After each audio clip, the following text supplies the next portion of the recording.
በገረሴ ከተማ በዛዜ ደብረ መንክራት መጥምቀ መለኮት ቅዱስ ዮሐንስ ቤተክርስቲያን የልማት ኮሚቴ የተሰጠ መግለጫ። ቤተክርስቲያን የተተከለችው በጌታችን በመድኃኒታችን በኢየሱስ ክርስቶስ ደም በነጠበበት ቦታ ሲሆን ይኸውም ለሰው ልጆች ድህነት በተፈጸመበት በዕለተ ዓርብ ቅዱስ ዑራኤል የክርስቶስን ደም በብርሃን ጽዋ ተቀብሎ በዓለም እንደረጨውና ቤተክርስቲያንም የምትሰራው ወይም የምትመሰረተው ደሙ በነጠበበት ስፍራ ነው። በኢትዮጵያ ምድር የሚገኙ ገዳማትና አድባራት የሚሰሩት በዘመን ይበላለጡ እንጂ እግዚአብሔር በፈቀደበት ጊዜ ደሙ በነጠበበት ስፍራ ሲሆን በአምስተኛው መቶ ክፍለ ዘመን በአፄ ገብረ መስቀል ጊዜ አቡነ አረጋዊ ቅዱስ ያሬድ የኢትዮጵያን ገዳማትን እየመሰረቱና እየባረኩ ሲዘዋወሩ እንደነበር ታሪክ ያትታል።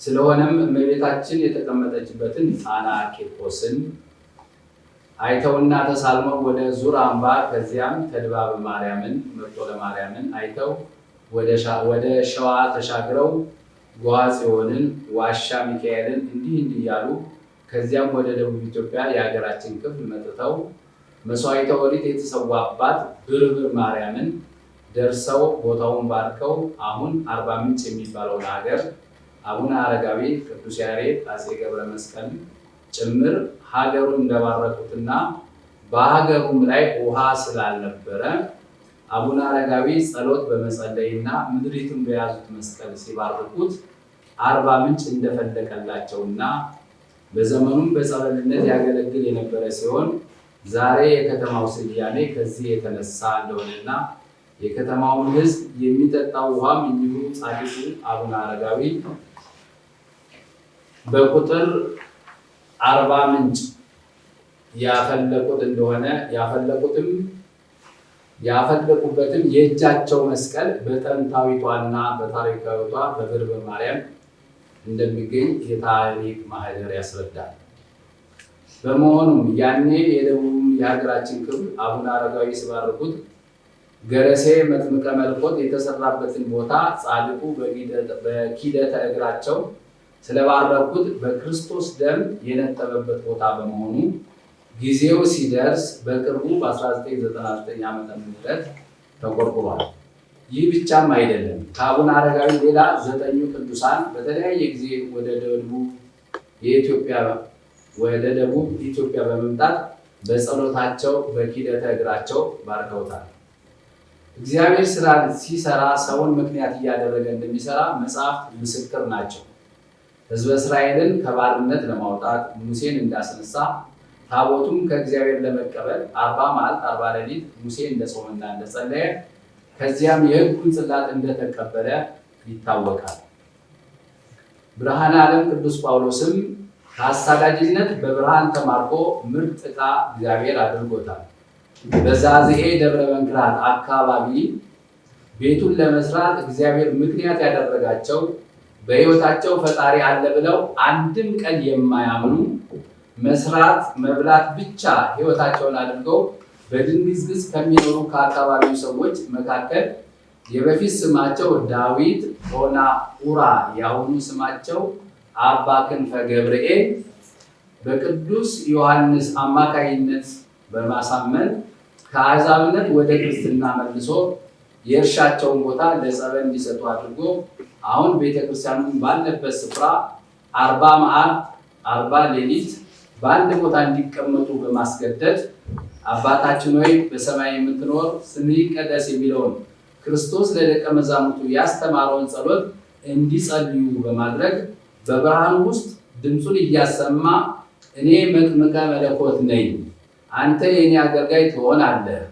በማለት በተለያየ ጊዜ ተገልጦ በተለያየ ታምራት ካሳመናቸው በኋላ ለቤተሰብ ይገለገሉበት የነበረውን የእርሻ ስፍራ ሁሉ እንዳታርስ፣ ይህ የጸበል ስፍራ ሆኖ ብዙ ሕሙማን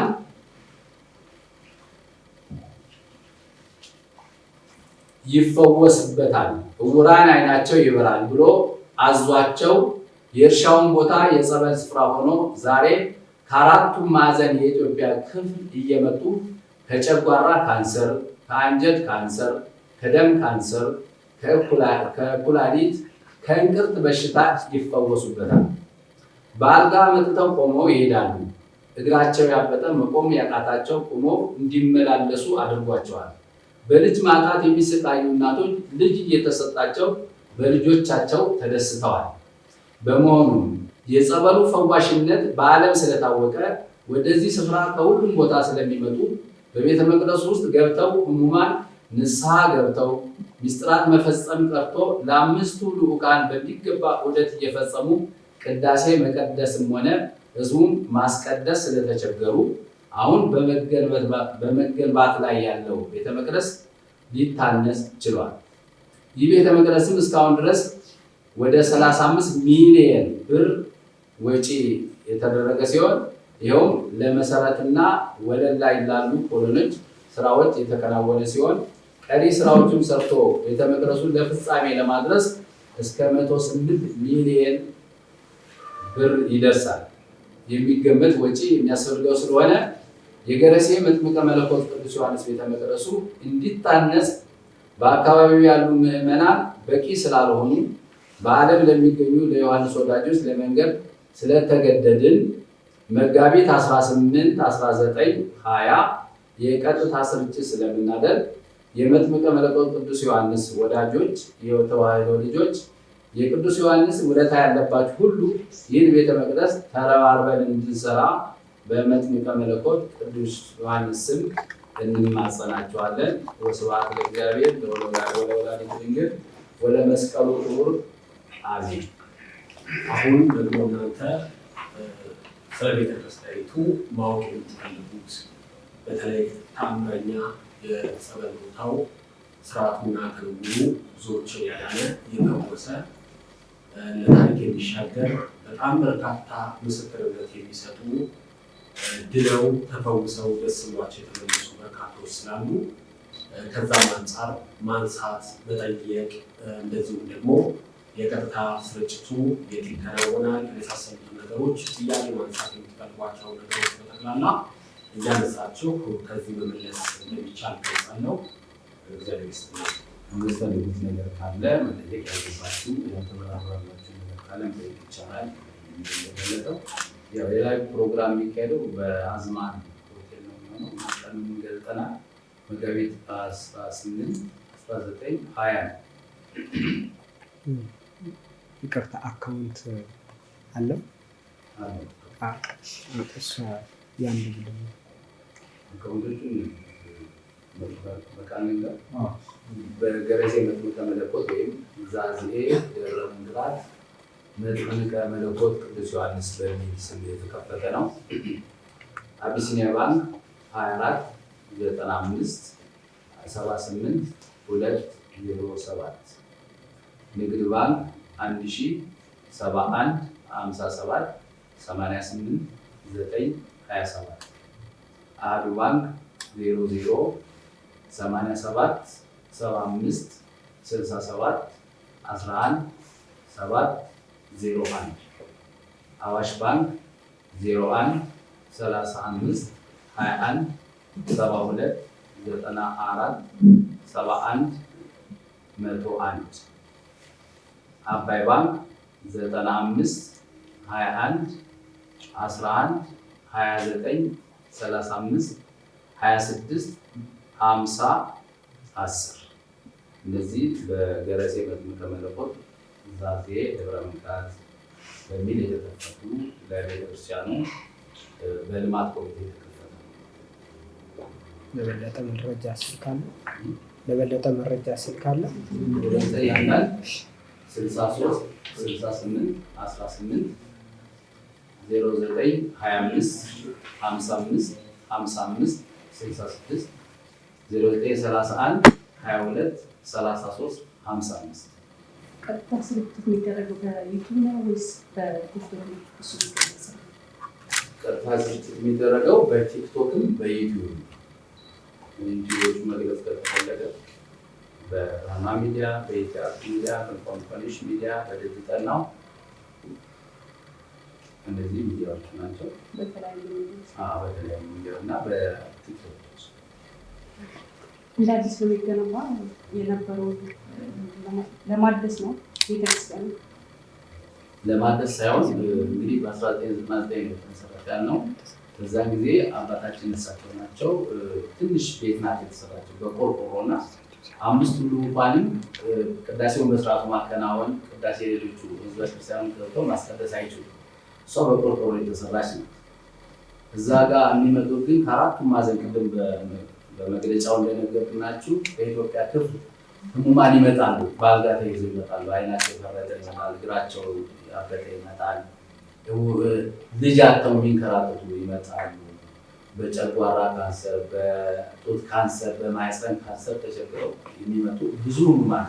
አሁን ደግሞ በተለይ የአርባው ጾም ላይ በጾመ ኢየሱስ በጣም ብዙ ወደ 3 አዳራሽ ሙሉ ህሙማን ናቸው።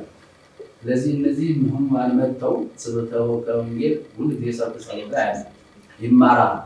ንስሐ ገብተው ቁርባን ለመቀበል ግን ቤቷ ጠባብ ስለሆነች ተቸግረናል። ስለዛ የግዴታ ሌላ ያልነበረ ያች ትንሿን ተፍቶ ትልቅ ቤተ መቅደስ ነው እየተሰራ ያለው። ቅድም በመግለጫችን ላይ እንደነገርናችሁ መሰረቱ ወጥቶ ወለል ተሞልቶ ኮሎኖች ቆሟል። ለዚህ ወደ 35 ሚሊዮን ቤተክርስቲያን በምት ተሰርቷል። ሌላ በዚሁ አጋጣሚ ህሙማን ካሉ ወደዚህ ቦታ ይሄዱ። ምክንያቱም እኛ የአይን ምስክር ሆነን ነው የምንናገረው። ከካንሰር ከጡት ካንሰር ይሄዳሉ፣ ከጨጓራ በሽታ እንደው እንቅርት የሚባል በሽታ ሁሉ የያዛቸው እንቅርቱ አብጦ እምነቱና ጸበሉን ሲጠጡት እንዴት ሟሾ ወደ ቦታው እንደሚገባ የሚያስደንቅ ቦታ እና ህሙማን ካሉ በዚህ ህመም የተቸገሩ ካሉ ወደ 40 ምንጭ ከ40 ምንጭ ደግሞ ወደ 56 ኪሎ ሜትር ወደ ውስጥ ይገባል። ለሬሴ መጥተው ከመለኮት መጥተው ከእንደዚህ አይነት በሽታ እንዲገላገሉ አስተላልፋለሁ። እናንተም ይህን አንጸባርቃችሁ በህሙማን የተቸገረ ቤት የዋላ ዲስክ መንሸራተት ሁሉ ያድናል እና ይህንኑ አንጸባርቃችሁ ሰዎች ወደዛ ቦታ ሄደው በተጨማሪ ደግሞ እንግዲህ የላይቭ ስርጭቱ ቀደም ሲል ቀሲስ እንደገለጹት በተለያዩ አማራጮች በመላው ዓለም ያሉ ኢትዮጵያውያን የሚደርስ ነው የሚሆነው። እነሱ ደግሞ በግብረ መልሱ ቤታቸውን ያንጻሉ። አገልግሎቱ ደግሞ በጥሩ ሁኔታ እንዲሰጥ ያ ሁሉ ህዝበ ክርስቲያን ተጨንቆ ተቸግሮ ታሞ ተሰቃይቶ እዛ ቦታ ላይ ነው በአብዛኛው ያለው። በዚህ ሰዓት እዛ ቦታ ላይ ሄዳችሁ ብትመለከቱና ስታዩ በጣም በርካታ ሰዎች ናቸው ለፈውስ እዛ ቦታ ላይ የሚገኙት። ስለዚህ አገልግሎቱ በስፋት እንዲሰጥ ደግሞ የማህበራዊ ሚዲያ አንቂዎች ሆናችሁ በቲክቶክ ትልቅ ተከታይ ያላችሁ፣ እንደዚሁም በዩቲዩብ ብዙ ተከታዮች ያሏችሁ፣ በዓለማዊ ስራ ላይ ያላችሁ ግን መንፈሳዊነቱ ደግሞ ሁላችንም የሚመለከተናል እና በዚህ ወቅት ላይ ጆይን እያደረጋችሁ ወይም ወደኛ እየተቀላቀላችሁ ቀጥታ ስርጭቱ ላይ የበኩላችሁን አስተዋጽኦ እንድታደርጉ በዚሁ አጋጣሚ እንጠይቃለን። ይሄ ደግሞ የሚገባም ነው። ስለ አንተም ትንሽ ነገር ተናገር ነው ቀሲስ ያለው የእውነት ነው። እንግዲህ መጥምቁ ምናልባት ሌላ እድል ሰጥቶኛል። እኔ ከዓመታት በፊት በድንገተኛ የልብ ህመም ምክንያት ኦልሞስት ልቤ ማቆም አይነት አዲስ የልብ ህክምና ውስጥ ነበር ህክምና ሲሰጠኝ የነበረው። ከዛ በኋላ በፍጥነት በጣም በከፍተኛ ሁኔታ ብዙ ገንዘብ ያስፈልጋል፣ ይህን አሟሉ፣ መድኃኒቱ በኮንትሮባንድ የገባ ነው፣ ይሄን የሚሰጠው ምናምን ከተባለ በኋላ በአጋጣሚ የኔ ባልደረባ ብታይት ለአባታችን ደውላ እንደዚህ አይነት ነገር ነው፣ ስለዚህ በዚህ ሁኔታ ውስጥ ነው ያለው ሲባል በጸሎት ብቻ ነው ኢሚዲየትሊ ሌላ አክሽን መወሰድ አለበት ከተባለ በኋላ የነበረው እንዳልነበረ የሆነው እንዳልሆነ ሆኗል እና ከዛ በኋላ ከሰዓታት በኋላ ሁሉ ነገር ተመልሶ እንደገና ሌላ የመኖር ዕድል አግኝቻለሁ እና እኔ ብቻ ሳልሆን ብዙ ታምራቶች እዛ ቦታ ላይ አሉ። እኔ አንዱ ምስክር ነኝ። በጣም ሺዎች ደግሞ ታምሮ የሆነላቸው ሆኖላቸውን ደግሞ የተደሰቱ ተደስተውን ደግሞ ህይወታቸውን ወደ ሰላም ወደ ጤና የመለሱ በጣም በርካቶች አሉ። ከዚህ በኋላ ደግሞ እልፎች ሚሊዮኖች እንጠብቃለን። ይሄ ቦታ በደንብ መታወቅ በደንብ መነገር ያለበት ነው። ስለደረስክ አይደለም አፈሩን ረግጠህ ብዙ ፈውሶች አሉ።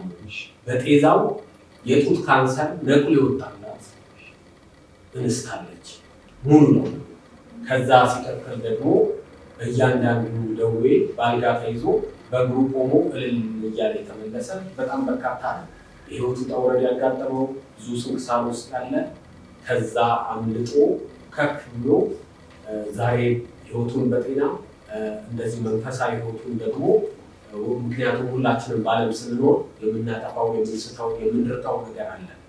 ስለዚህ መንፈሳዊነት አቅም እንዲኖረን ያ ቦታ በጣም ትልቅ ታምር ያለው ነው። ከዚህ በኋላ እናንተ ሚዲያው ላይ ያላችሁ ሁላችንም በየዘርፉ ያለን ስለ መጥምቁ የምንመሰክርበት ደረሴ መጥምቀ መለኮት ቅዱስ ዮሐንስ ዘንድ ስትሄዱ ደጃፉን ስትረግጡ ደግሞ ድህነቱን በረከቱን ልዩ ነው። ስለዚህ ቤቱንም ስናንጽ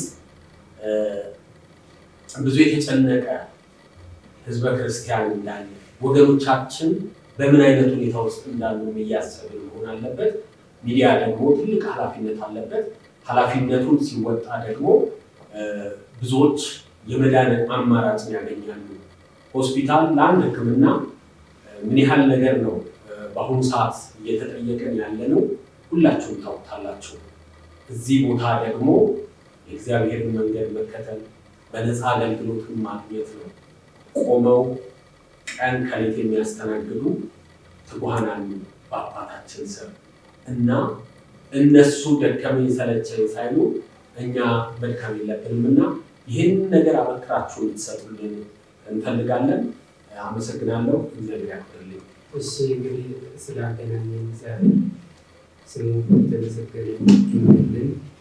እውነቱ የመሰለ ያው ዋራ እግዚአብሔር የምሰጠን ህዝብ ስላገኘሁት በጣም ህዝቡንም ክርስቲያኖቹንም አባቶቹንም በጣም ነው የሚያከብራቸው የሚያመሰግናቸው እና ያው እንግዲህ እግዚአብሔር አንድ ሰውን ያነሳለችም ቅድም አባታችን ያው ጠቅሳችኋልና ደካማም ቢሆን ወርቶም ቢሆን ገበሬም ወይም የሆነ ሰው እግዚአብሔር በቸርነቱ በምሕረቱ ያነሳልና እግዚአብሔር የተመሰገነውን ቅዱስ ዮሐንስ እንግዲህ ይህን የመሰለ ወዳጆቹን ስላስገኘን ስለሰጠን ለኢትዮጵያ ለሀገራችን በእውነቱ እግዚአብሔር ድነት እንዲሰጥ ፈውስ እንዲሰጥ ምሕረቱን እግዚአብሔር እንዲልክልን እየመኘን እኛም እንግዲህ ያው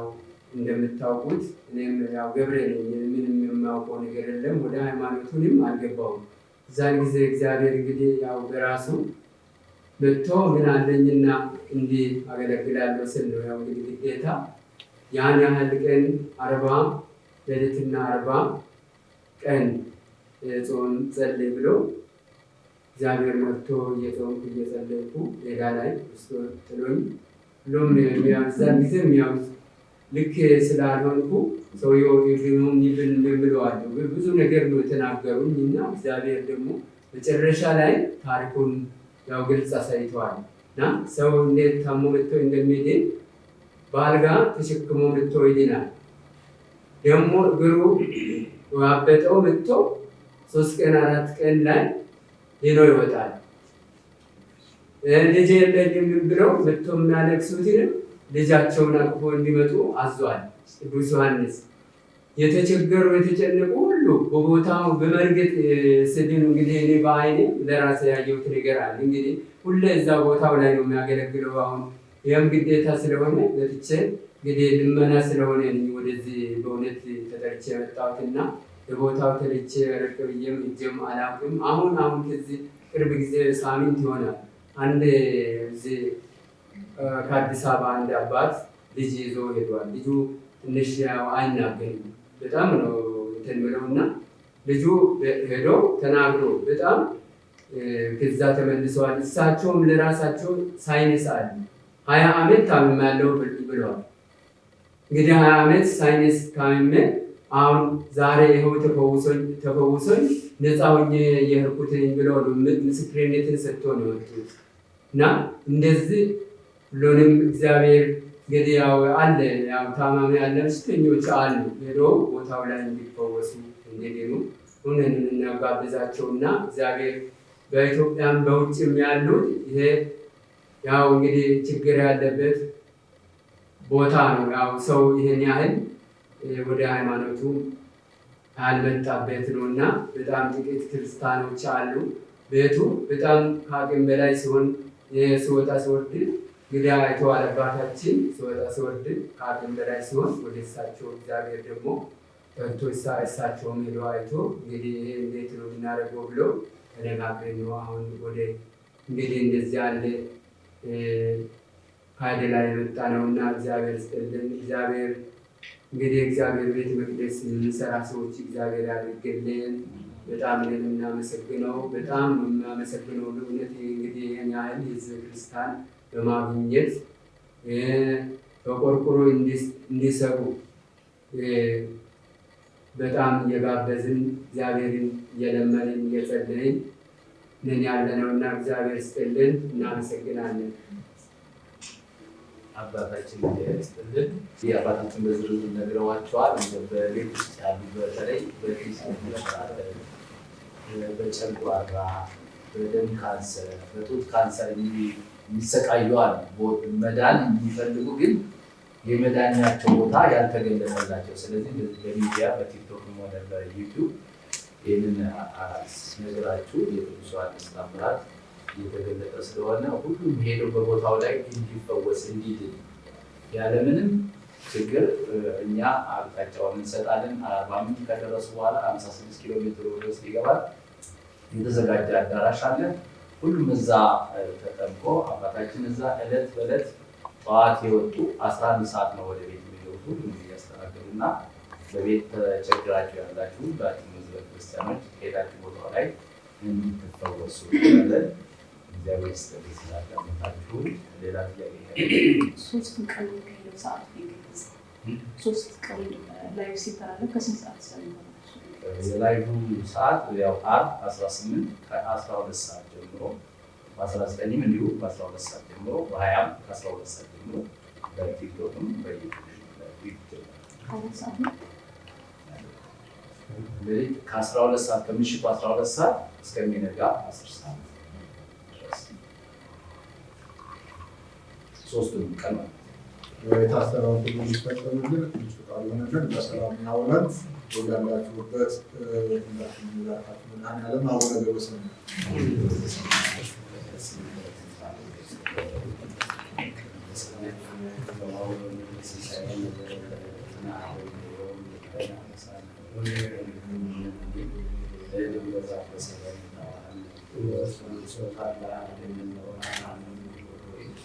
ስለዚህ